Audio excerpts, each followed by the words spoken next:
पूर्व में भी इन देवताओं को भगा कर ले जाने का दुस्साहस कर चुके हो।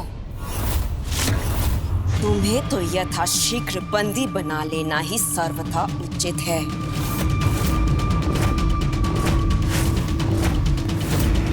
अच्छा, वो तो मेरी एक भूल मात्र थी जो मेरी अज्ञानता के कारण हुई। हाँ, मुझे आभास हुआ देवता संकट में है तो मैं उनकी रक्षा करने आ गया। अब प्रथम पूज्य होने के नाते ये तो मेरा धर्म है ना। किंतु अब देखिए ना, उसी भूल का इतना उत्तम परिणाम हुआ कि मुझे देवताओं के मुख से आप जैसे महान जलंधर जी का परिचय प्राप्त हुआ।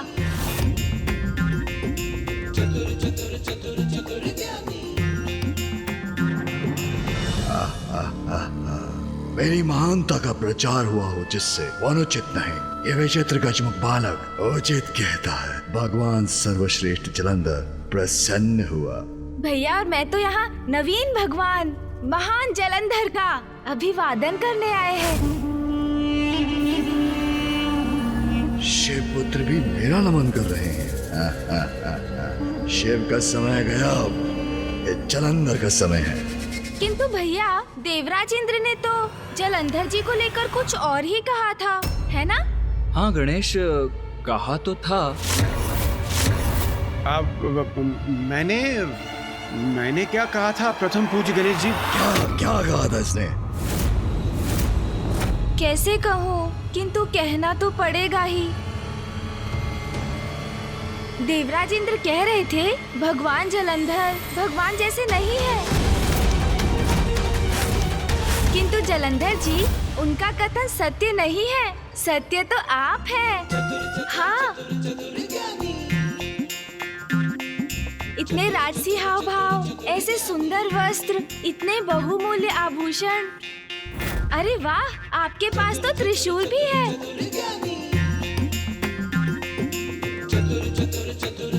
है ना भैया? हाँ। कदाचित भगवान को तो ऐसा ही दिखना चाहिए। पिताश्री तो ऐसा कुछ करते ही नहीं, बस पशु चर्म का वस्त्र धारण करते हैं। उनके तन पर भस्म ही रहती है। साधारण रुद्राक्ष की माला कंठ में धारण करते हैं। किंतु जलंधर जी, आप तो बिल्कुल भिन्न हैं उनसे। हाँ, नवीन युग के नवीन भगवान। भाग गए आप तो मुझे। जलंधर जी की जय हो। चतुर गणेशा।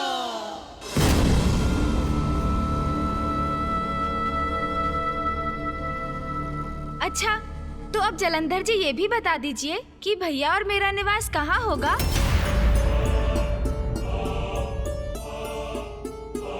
तुम दोनों का निवास कहाँ होगा? अर्थात? जलंधर जी, आपके पीछे खड़ी ये दुष्ट दासी कौन है जो हमारे वार्तालाप में बार बार व्यवधान उत्पन्न करने का दुस्साहस कर रही है? आप जैसे भगवान को दासियों को इतनी स्वतंत्रता देना उचित नहीं जलंधर जी। मूर्ख, दासी कह रहा है मुझे। मेरे बलश्रेष्ठ इसका दंड देंगे तुम्हें। दासी नहीं है, मेरी पत्नी है वो।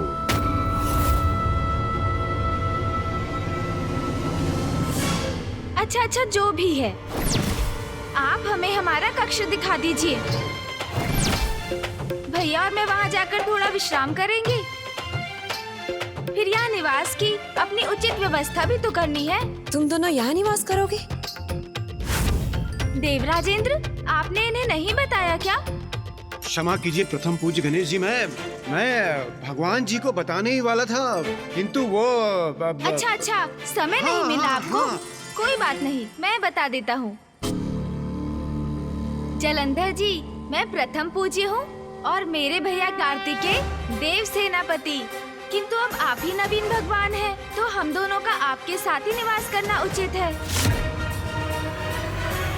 ये शिव पुत्र यहाँ क्यों निवास करना चाहते हैं? शरणागत को ठुकराना तो भगवान के लिए उचित नहीं, किंतु इन पर मुझे विश्वास भी नहीं। भैया, मुझे प्रतीत होता है कदाचित जलंधर जी हमारे निवास के विचार से प्रसन्न नहीं। उचित है, कोई बात नहीं। चलिए हम अपने कैलाश लौट चलते हैं भैया। हाँ गणेश, चलो। वहाँ हम पिताश्री के साथ रहेंगे और वहीं से हमारे समस्त कार्य भी करेंगे। मैं भावी युद्ध के लिए पिताश्री के सुझाव से रणनीति की रचना भी किया करूंगा। जलंधर जी, कोई बात नहीं, किंतु आप जैसे नवीन भगवान से भेंट कर मुझे बहुत आनंद आया। भैया और मैं अपने दायित्व निभाने में अत्यंत व्यस्त रहते हैं, किंतु जब भी समय होगा हम पुनः आपसे भेंट करने चले आया करेंगे। अब आप हमें अनुमति दीजिए। प्रथम पूज्य और देव सेनापति तो अत्यंत महत्वपूर्ण देवता हैं। ये दोनों यहाँ रहेंगे तो मैं इनके सभी कार्य प्रभावित कर सकता हूँ। यदि ये कैलाश लौट गए तो वो शिव इनकी योजनाएं निर्धारित करेगा।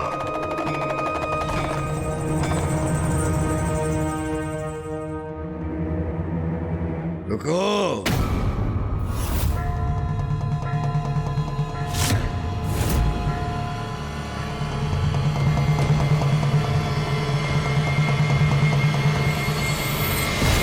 भगवान अपनी शरण में आए अपने भक्तों को अपना शरणागत बनाता है। उचित है तुम दोनों यही निवास करोगे।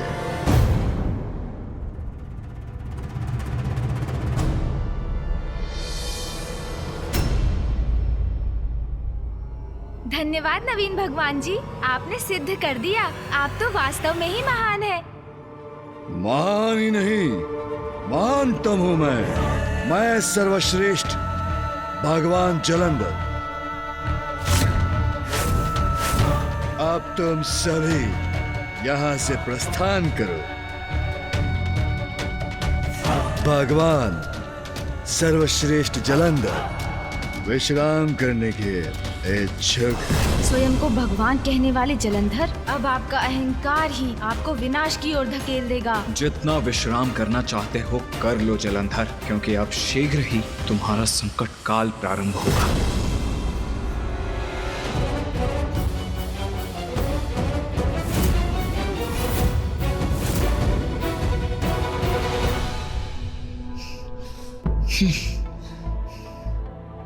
गणेश, तुम एक क्षण भी यहाँ कैसे रह सकते हो? मुझे तो घृणा हो रही है इस स्थान से। मन तो करता है अभी जाऊं और उस जलंधर की ग्रीवा दबाकर अंत कर दूं उसका। उचित नहीं किया बलश्रेष्ठ। क्या आवश्यकता थी उन दोनों को यहाँ निवास करने की अनुमति देने की? मुझे तो उन पर तनिक भी विश्वास नहीं है। अगर मेरा बस चलता तो मैं उन दोनों को उस समय कालकोठरी में डलवा देती। मुझ शक्ति स्वरूपा को दासी कह रहा था। हमें उन दोनों को बंदी बना लेना चाहिए था। गणेश, तुम सुन भी रहे हो मैं क्या कह रहा हूँ? उस जलंधर और उसकी दुष्ट पत्नी पर मुझे तनिक भी विश्वास नहीं है। मुझे तो ये समझ में नहीं आ रहा है कि हम यहाँ समय व्यर्थ क्यों कर रहे हैं। चिंता ना करें भैया, मैं सुन भी रहा हूँ आपको, आपके कथन पर भी ध्यान दे रहा हूँ और शीघ्र उसके लिए कुछ करने भी जा रहा हूँ। किंतु आपको धैर्य पूर्वक कुछ और समय मेरा विश्वास करना होगा। मुझे उन शिव पुत्रों पर तनिक भी विश्वास नहीं है। वो कचमुख गणेश तो फिर भी उचित है, शांत है। उसकी बुद्धि और चतुराई का बखान बढ़ा चढ़ा कर किया जाता है। उससे हमें कोई संकट नहीं। किंतु वो कार्तिकेय, यदि दृष्टि से कोई किसी का संहार कर सकता तो वो कार्तिकेय हम दोनों का अंत कर चुका होता।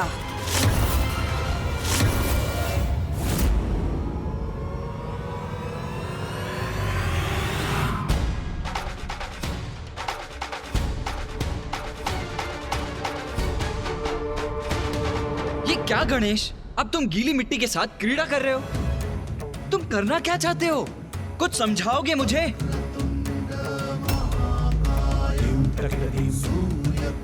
आप शीघ्र ही सब कुछ समझ जाएंगे भैया। बस थोड़ी अवधि के लिए मेरा और साथ दीजिए आप। चलिए, हमें शीघ्र ही यहाँ पार्थिव शिवलिंग का निर्माण करना है। ओह, तो ये आरंभ है तुम्हारी योजना का। हमें उन दोनों का अंत कर देना चाहिए। शांत हो जाओ वृंदा, शांत हो जाओ वृंदा। शिव पुत्र समझ चुके हैं, उनकी पिता की सत्ता का समय अब समाप्त हुआ। शरणागत बने हैं हमारे, प्रसन्न हुआ। भगवान सर्वश्रेष्ठ जलंधर प्रसन्न हुआ। और तुम्हें भी प्रसन्न होना चाहिए। उनके हमारे शरण में आने से तो प्रमाणित हो चुके हैं कि सृष्टि में एकमात्र भगवान मैं शक्ति तुम।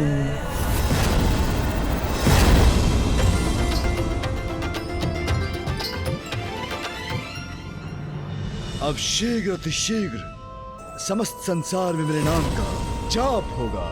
सर्वत्र गूंजेगा एक ही मंत्र, ओम जलंधराय नमः, ओम जलंधराय नमः।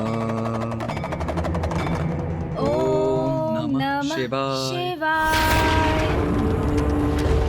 ओम नमः शिवाय। ओम नमः शिवाय। शिवाय। ओम नमः शिवाय। बलश्रेष्ठ, ये क्या हो रहा है? ये मंत्र मेरे कैलाश पर शिव के नाम का जाप कौन कर रहा है दुस्साहस?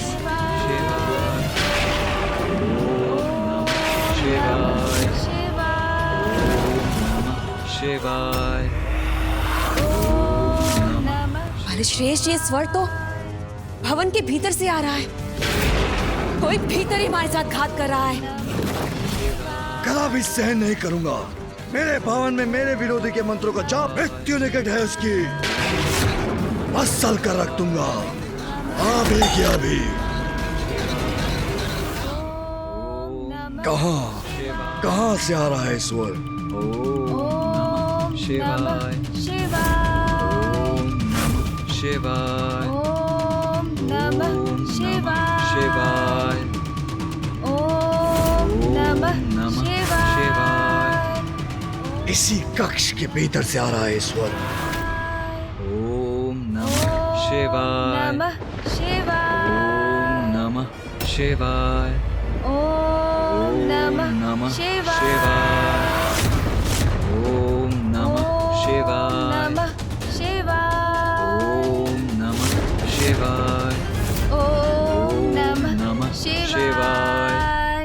ओम नमः शिवाय। नमः शिवाय। शिवाय। ओम नमः शिवाय। ओम नमः शिवाय। ओम नमः शिवाय। शिवाय। मैंने आपसे कहा था बलश्रेष्ठ कि इन शिव पुत्रों पर विश्वास करना उचित नहीं है, क्योंकि इन पर विश्वास में भी विष का ही वास है। और इसी विष के बीज ये शिव मंत्र का जाप करके बो रहे हैं। बलश्रेष्ठ, ये आपकी प्रभुता, आपकी सत्ता के प्रति अविश्वास जगाने का प्रयास कर रहे हैं। उचित कह रही हो वृंदा।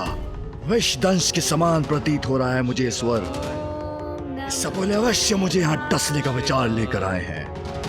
बंद करो इस शिव के मंत्र का जाप अभी की अभी।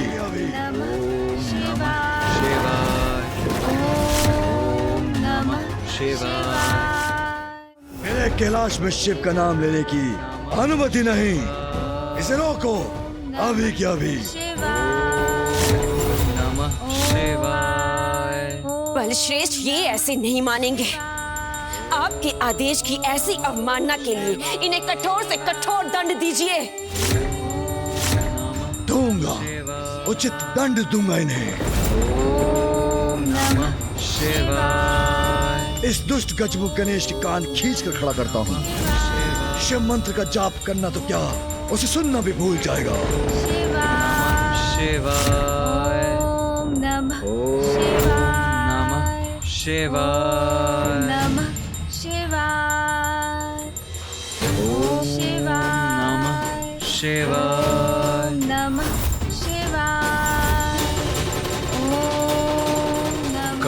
को स्पर्श करने की भूल भी मत करना जलंधर। नमः शिवाय। ओम नमः शिवाय।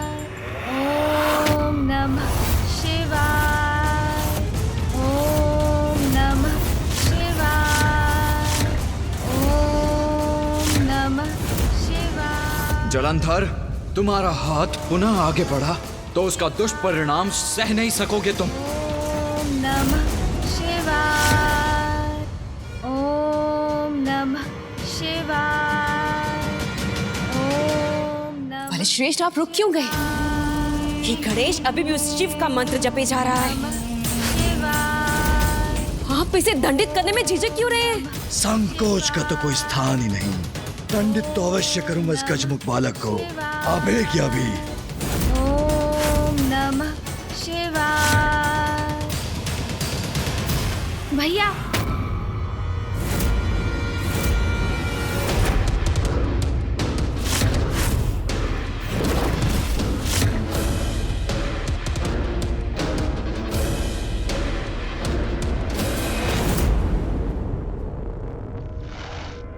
अरे चिंता मत करो गणेश, मैं अधिक कुछ नहीं कर रहा था। मैं तो मात्र इन्हें घंटी ध्वनित करने का अवसर प्रदान कर रहा था। घंटी तो ध्वनित हो चुकी है दुस्साहसी पुत्र। तुम्हारे संकट के आरंभ की घंटी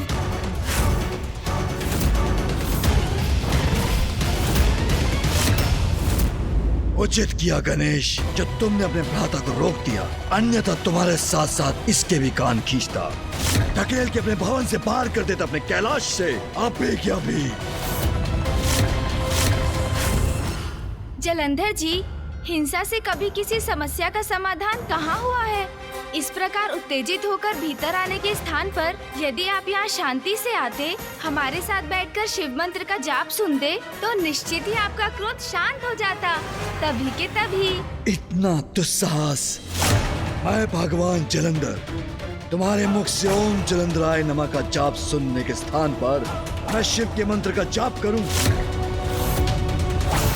अंतिम चेतावनी दे रहा हूं तुम्हें। या तुम्हें तो क्या, किसी को भी शिव का नाम लेने की अनुमति नहीं। किंतु भगवान का नाम लेने में किसी की अनुमति की क्या आवश्यकता है जलंधर जी? बस बस बस, बहुत हुआ बालक। भूल गए हो क्या? मैं तुम्हारा भगवान हूँ। ये मेरा कैलाश है, मेरा निवास है। मेरी अनुमति से तुम यहाँ निवास कर रहे हो, शरणागत हो। किंतु आभार मानने के स्थान पर मेरे ही निवास में उस शिव का नाम ले रहे हो। द्रोही हो तुम। इसका दुष्परिणाम तुम दोनों को भुगतना होगा, और वो भी अभी की अभी। क्रोध के कारण व्यक्ति अपने वाणी और अंगों से नियंत्रण खो बैठता है, और वही स्पष्ट आपके हाव भाव में भी झलक रहा है। क्या कारण है आपके इस क्रोध का, नवीन भगवान जलंधर जी? नवीन भगवान? नवीन भगवान नहीं, वास्तविक भगवान है सर्वश्रेष्ठ जलंधर। महादेव से भयभीत है क्या? कदाचित महादेव से असुरक्षा का भाव है आपके भीतर, इसीलिए तो आपको बार बार ये जताने और बताने की आवश्यकता पड़ती है कि आप ही वास्तविक भगवान हैं। असुरक्षा का भाव मुझे? हाँ, तो उचित ही तो है। हम महादेव पुत्र यदि अपने पिताजी की पूजा कर रहे हैं तो इसमें आप विचलित क्यों हो रहे हैं? महादेव की पूजा से आपको क्या भय हो सकता है? इन शिव पुत्रों का दुस्साहस तो अपनी सभी सीमाएं लांघ रहा है। जब इन्होंने यहाँ प्रवेश किया था, मुझे तो तभी संदेह हो गया था इन दोनों पर। इन्हें तभी बंदी बना लेना चाहिए था हमें। जब देवताओं ने महादेव को बताया कि आपने स्वयं को वास्तविक भगवान घोषित किया है, तो महादेव तो क्रोधित हुए ही नहीं, वे शांत ही रहे। और उन्होंने पूर्ण आत्मविश्वास से भी कहा कि उनकी वास्तविकता तो सर्व ज्ञात है, इसलिए कोई स्वयं को भगवान कहने लगे तो भी इससे उनके सत्य पर कोई प्रभाव नहीं पड़ता। किंतु उनके विपरीत महादेव की पूजा आपको इतना क्रोधित क्यों कर रही है? हाँ, समझ गया। इन्हें प्रतीत होता है कि यदि कोई महादेव की पूजा करेगा तो ये भगवान नहीं रहेंगे। अर्थात इन्हें तो स्वयं पर विश्वास ही नहीं है गणेश। बंद करो ये अनर्गल प्रलाप।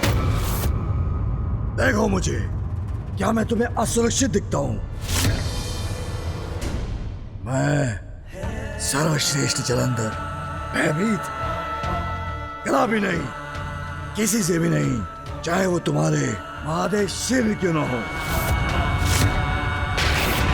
सागर की अतल गहराई से सबको परास्त करके बाहर आया हूं मैं, और एक श्रेष्ठ कैलाश का निर्माण ही नहीं किया, अपितु स्वयं को सर्वोच्च भगवान और वृंदा को देवी शक्ति के पद पर आसीन किया। पशु चर्म धारण कर न जाने किसके ध्यान में लीन रहता है तुम्हारा पाखंडी शिव। अब मैं अति शीघ्र उस ढोंगी शिव को उसके स्थान से हटा दूंगा, और तब तुम सभी देवताओं के साथ साथ वो शिव भी मेरी शरण में आकर मेरा अनुयायी बनकर मेरे आदेशों का पालन करने पर विवश हो जाएगा, क्योंकि फिर उसके पश्चात मैं ही सदा सर्वश्रेष्ठ भगवान होऊंगा, वो पाखंडी शिव नहीं। अहंकार जब चरम पर पहुंचता है तो फिर वही पतन का कारण बनता है। इसलिए अब आपके भी पतन का समय आरंभ हो चुका है जलंधर जी। पशु चर्म धारण कर ना जाने किसके ध्यान में लीन रहता है तुम्हारा पाखंडी शिव। उसकी तुलना मेरे साथ भगवान सर्वश्रेष्ठ जलंधर के साथ, यदि वो स्वयं भगवान है तो किसके ध्यान में लीन रहता है? वे तो निरंतर अपने ही ध्यान में खोए रहते हैं, स्वयं में ही रमे रहते हैं महादेव, क्योंकि वो ही शक्ति और शांति दोनों के ही स्रोत है। इसलिए उनके मुख पर सदा आनंद और संतुष्टि का भाव रहता है। अलौकिक, अद्भुत, परम आनंददायक है महादेव शिव के दर्शन, जो कोटि कोटि जन्मों के कठिन तप के बाद ऋषियों, देवताओं और उनके भक्तों को प्राप्त होता है। सभी उन्हीं से जन्म पाते हैं और अंततः उन्हीं में विलीन हो जाते हैं। हम भी यही आस लेकर उनकी साधना रूपी प्रयास कर रहे हैं। किंतु जलंधर जी, आप तो उस उथली नदी के समान हैं, जो छलकती जाती है। अपनी अज्ञानता के कारण अहंकारी बन धीर गंभीर सागर की गहराई को समझे बिना उससे स्पर्धा करने का दुस्साहस करती है, किंतु सागर को प्रभावित नहीं कर सकती। अहंकार और क्रोध जैसी दुष्टता की जननी है अज्ञानता जलंधर जी। यहाँ महादेव पुत्रों से उनको लेकर प्रश्न करना आपकी अज्ञानता का ही लक्षण है। आप उनकी शक्ति, उनके महिमा से परिचित नहीं, तो प्रथम पूज्य होने के नाते महादेव की वास्तविकता, उनकी महानता से आपका परिचय करवाना मेरा कर्तव्य है। बस करो, हमें तुमसे कुछ भी सुनने या जानने की कोई वृंदा, बोलने दो उसे। इतना जो गुणगान कर रहा उस महादेव का, तो मैं भी तो सुनूं। कौन है ये शिव? क्या विशेष है शिव में, जिसकी क्रोधाग्नि से उत्पन्न हुआ मैं, जिससे कहीं अधिक श्रेष्ठ हूं मैं? हाँ? क्यों प्रसन्न कर रहे हो इसे? ये जो भी वस्तु है, इसकी पूजा क्यों करते हो तुम? शिवलिंग है ये, इसका कोई स्पष्ट स्वरूप नहीं, इसलिए एक प्रकार से आपका इन्हें वस्तु बुलाना उचित है, क्योंकि ये अरूपी हैं। भगवान के निर्गुण रूप का प्रतीक है, क्योंकि भगवान का कोई रूप नहीं और उनके अनेकों रूप हैं। इसलिए उन्हें किसी एक रूप में कैसे बांधा जा सकता है, किंतु ध्यान से देखने पर एक स्पष्ट आकार, एक रूप भी दिखाई देता है, अर्थात ये एक रूपी भी है, भगवान के सगुण रूप का प्रतीक है, जो उचित भी है, क्योंकि सर्वव्यापी भगवान का वास तो सभी चर अचर जीवों में है, तो इस रूप में क्यों नहीं? जिसे आप वस्तु पुकारते हैं, वास्तविकता में वो महादेव का सबसे पावन, सबसे पवित्र स्वरूप शिवलिंग है ये। तुम्हारे अनुसार ये किसी में भी है, ये रूपी भी है, आरूपी भी है, निर्गुण भी है, सगुण भी है। तो अपनी पूजा के लिए यही रूप क्यों चुना इसने? तो सुनिए जलंधर जी, जब सृष्टि की रचना भी नहीं हुई थी, जब ना सूर्य थे, ना चंद्र, ग्रह नक्षत्रों का भी कोई अस्तित्व नहीं था, ना दिवस होता, ना रात्रि, अग्नि, पृथ्वी, वायु और जल का भी कोई चिन्ह नहीं था। सर्वत्र व्याप्त था तो एकमात्र गहन अंधकार। किंतु उस गहन अंधकार में भी एक शून्य रूपी परम शक्ति परमेश्वर निराकार रूप में व्याप्त थे। और जब पुनः सृष्टि की रचना का समय आया, तब उन निराकार परमात्मा ने अपनी लीला से परम पुरुष शिव और उनके साथ शक्ति को प्रकट किया। वो ईश्वर जो अपने मस्तक पर आकाश गंगा को धारण करते हैं, जिनके 5 मुख हैं और जिनका प्रत्येक मुख त्रिनेत्र युक्त है, जिनकी 10 भुजाएं हैं।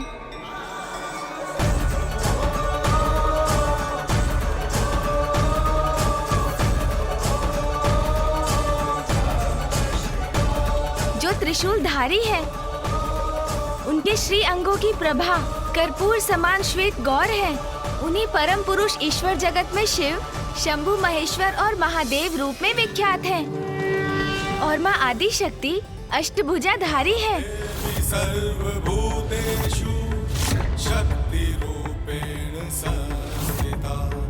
नाना प्रकार के आभूषण उनके श्री अंगों को सुशोभित करते हैं।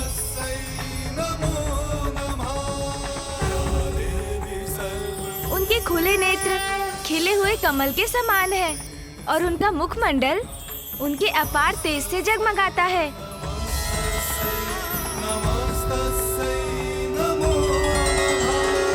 जगत पिता महादेव, माता आदि शक्ति, पिताश्री और माँ, आपको हमारा नमन।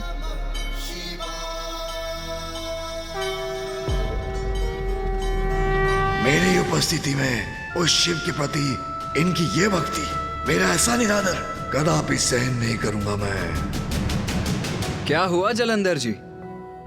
अब समझे आप कि पिताश्री अर्थात शिव जी स्वयं परम ब्रह्म से प्रकट हुए हैं और माता आदि शक्ति के रूप में है उनकी शक्ति। ये है वास्तविक शिव और शक्ति और ऐसी अद्भुत है उनकी महिमा। तो इसमें कौन सी महानता की बात है? एक प्रकार से मैं भी दिव्य प्रकाश, दिव्य अग्नि, क्रोधाग्नि से उत्पन्न हुआ हूँ। जलंधर जी, मात्र उत्पन्न होने से कोई भगवान नहीं बनता। सृष्टि की रचना और फिर प्रलय होने तक, सुचारू रूप तक उसका संचालन और फिर प्रलय के उपरांत पुनः नवीन सृष्टि की रचना और इसी प्रकार सृष्टि के निर्माण और विघटन के चक्र को स्थापित रखना है भगवान का दायित्व। आप तो मात्र इस मिथ्या कैलाश का निर्माण कर स्वयं को भगवान ही समझने लगे। मिथ्या है मेरा कैलाश? नहीं, मिथ्या है तुम्हारी बातें। अभी तक तो तुमने मुझे ये नहीं बताया कि इसके पीछे कथा क्या है। क्या संबंध है शिवलिंग का शिव से? क्यों कर रहे हो तुम उसकी पूजा? बताओ। अवश्य बताऊंगा जलंधर जी, आपकी जिज्ञासा शांत करूंगा। तो सुनिए, शिवलिंग का संबंध भी सृष्टि की रचना से है। जब परम ब्रह्म परमात्मा ने महादेव को प्रकट किया और उनकी शक्ति से नारी रूपिणी माँ आदि शक्ति प्रकट हुई, तब माता ने प्रभु से सृष्टि की रचना करने को कहा। शिव जी ने उनका ये प्रस्ताव स्वीकार किया। तब उस समय उनकी शक्ति पुरुष रूप में अवतरित हुई, क्योंकि सृष्टि को उत्पन्न करने और उसके संचालन का दायित्व निभाने के लिए उन्हें एक अन्य पुरुष की उपस्थिति का भान हुआ। तब श्री हरि नारायण अर्थात विष्णु देव उसी तत्व से, शिव की उसी शक्ति से उत्पन्न हुए जिससे माँ आदि शक्ति प्रकट हुई थी।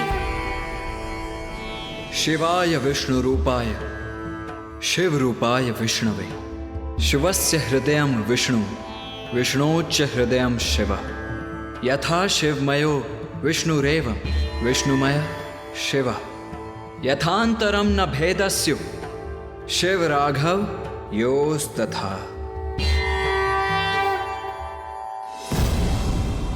अर्थात शिव विष्णु के ही रूप हैं और विष्णु शिव के। दोनों एक दूसरे के हृदय में वास करते हैं। अर्थात दोनों एक ही हैं।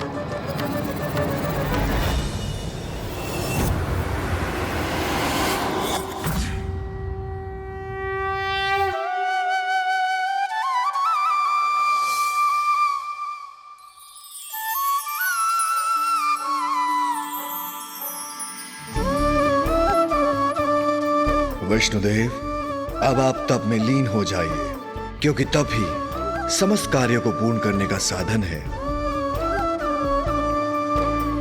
अपने तप के प्रभाव से ही आप उनसे भेंट करेंगे जो आपको आपके सभी कर्तव्यों और दायित्वों के पथ पर आगे बढ़ने के दिशा निर्देश देंगे।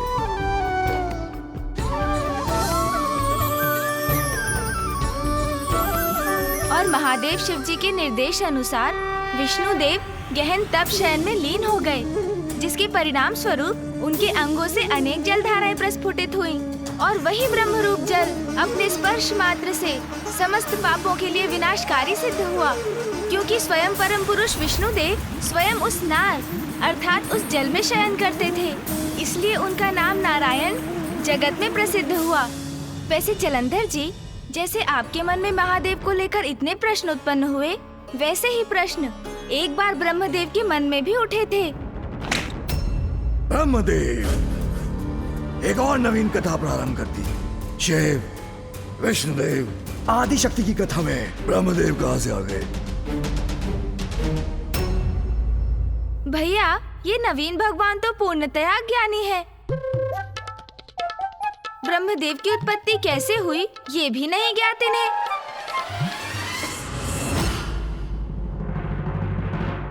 अज्ञानता के कलश को ज्ञान से भरना, भूले को मार्ग दिखाना, यही तो हमारा कर्तव्य है गणेश। उचित है भैया, जलंधर जी को ये ज्ञान भी दे देते हैं।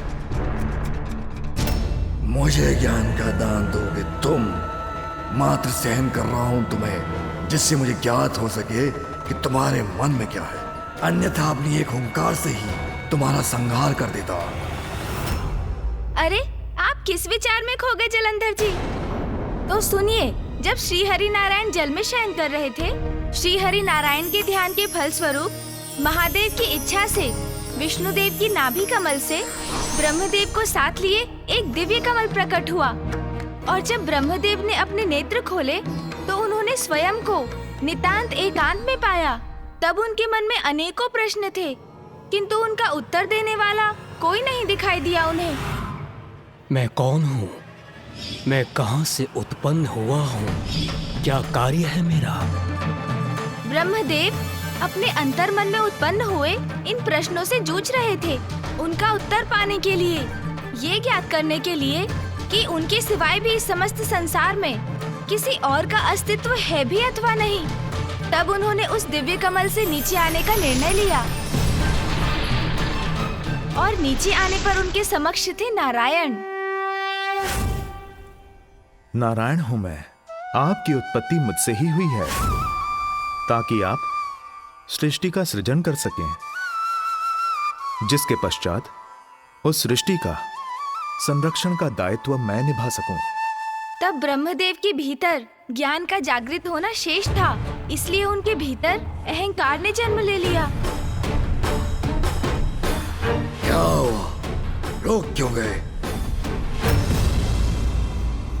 कुछ नहीं, बस मुझे ये स्मरण हो आया कि उस समय जो मन स्थिति ब्रह्मदेव की थी, वो ही अभी आपकी भी है। अज्ञान और अहंकार का ऐसा ही दुष्प्रभाव उन पर भी था। आपसे मैं उत्पन्न हुआ हूँ, ये आप कैसे कह सकते हैं? मेरा अस्तित्व अवश्य आपकी उत्पत्ति से कहीं पूर्व में हुआ है। आपका ये विश्वास आपकी भ्रांति है। मैं तो अनंत काल से यहाँ उपस्थित हूँ। कमल सिंहासन पर मेरा आसन आपसे कहीं उच्च था, जिसका अर्थ ये है मुझसे नीचे जो भी हैं, सभी पर दृष्टि बनाए रखने का दायित्व है मेरा। आप तो मुझसे कहीं नीचे हैं, यहाँ सागर में स्थित। इसलिए मुझ सर्वोच्च का कोई भी जन्मदाता हो, वो भी आप, असंभव है ये। स्वयंभू हूँ मैं, महानतम हूँ मैं, परमेश्वर हूँ मैं, परमेश्वर हूँ मैं, परमेश्वर हूँ मैं, परमेश्वर हूँ मैं। जैसे ही विष्णुदेव और ब्रह्मदेव के मध्य ये विवाद आरंभ हुआ कि उन दोनों में श्रेष्ठ कौन है, तभी वहाँ एक महान दिव्य स्तंभ प्रकट हुआ।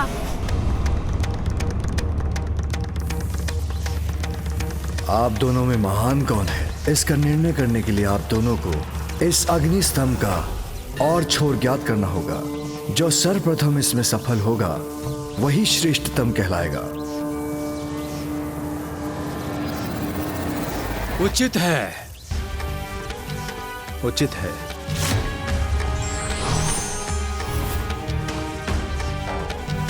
सहस्त्रों वर्षों की यात्रा के बाद भी दोनों को उस अग्नि स्तंभ का आरंभ और अंत नहीं मिला।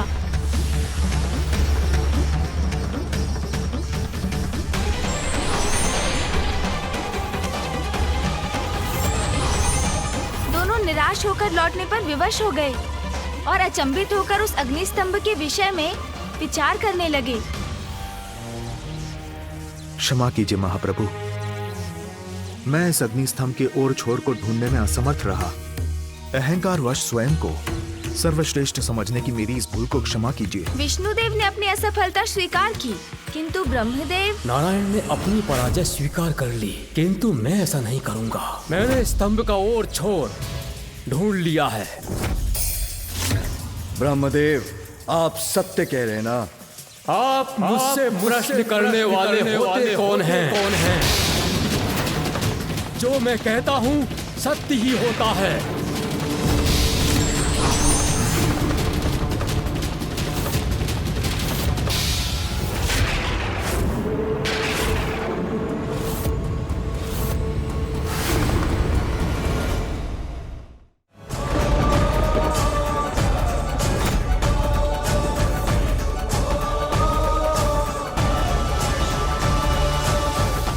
आपको कोटि कोटि नमन प्रभु। आपके इस साकार रूप में आपके दर्शन पाकर मैं कृतार्थ हुआ। कौन है आप? मैं आपको नहीं मानता। मैं ब्रह्मदेव हूँ, सर्वोच्च हूँ, परम ब्रह्म हूँ मैं। तुम कौन हो?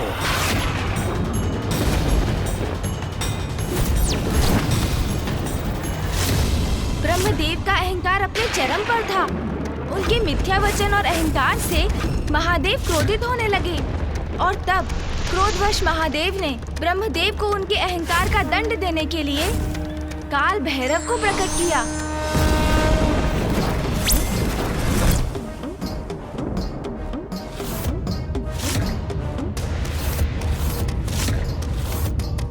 दंभ का अंत करता हूँ मैं, अहंकार का भक्षण करता हूँ मैं। सृष्टि के जनक को अहंकार शोभा नहीं देता। मैं आपको आपके अहंकार का दंड अवश्य दूंगा।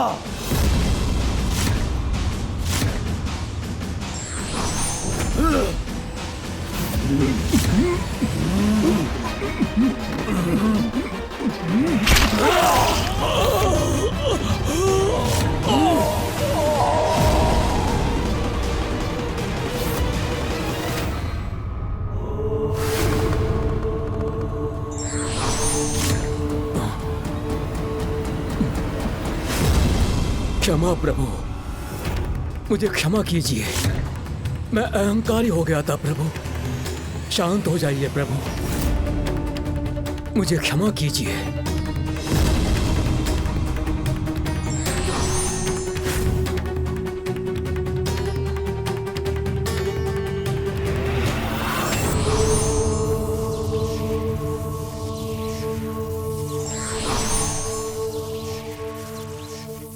और तब विष्णुदेव और ब्रह्मदेव को उस दिव्य अग्नि स्तंभ में ओम के दर्शन हुए और ओम का नाद भी सुनाई दिया। अग्नि स्तंभ के उत्तर भाग में उकार का, मध्य भाग में मकार का और अंततः दक्षिण भाग में अकार का दर्शन हुआ। इन्हीं तीनों ध्वनि के संयोग से ओम का संचार हुआ।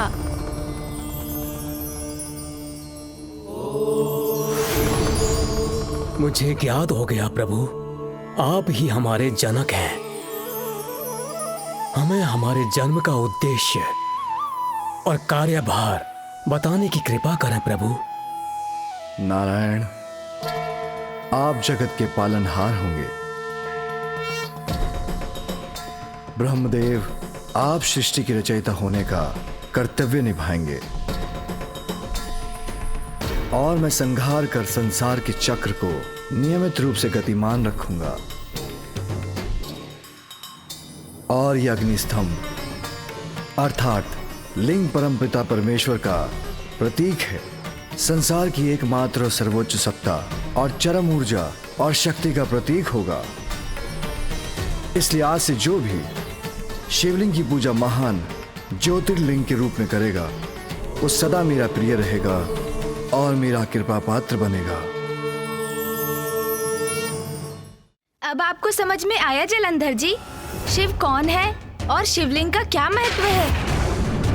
और ये भी कि अहंकारियों को महादेव कैसा दंड देते हैं। भगवान सर्वश्रेष्ठ जलंधर को अपनी बातों में उलझाना इतना सरल नहीं जिसका तुम प्रयास कर रहे हो, और ना ही तुम शिव की महानता का बखान करके मुझे भयभीत कर सकते हो।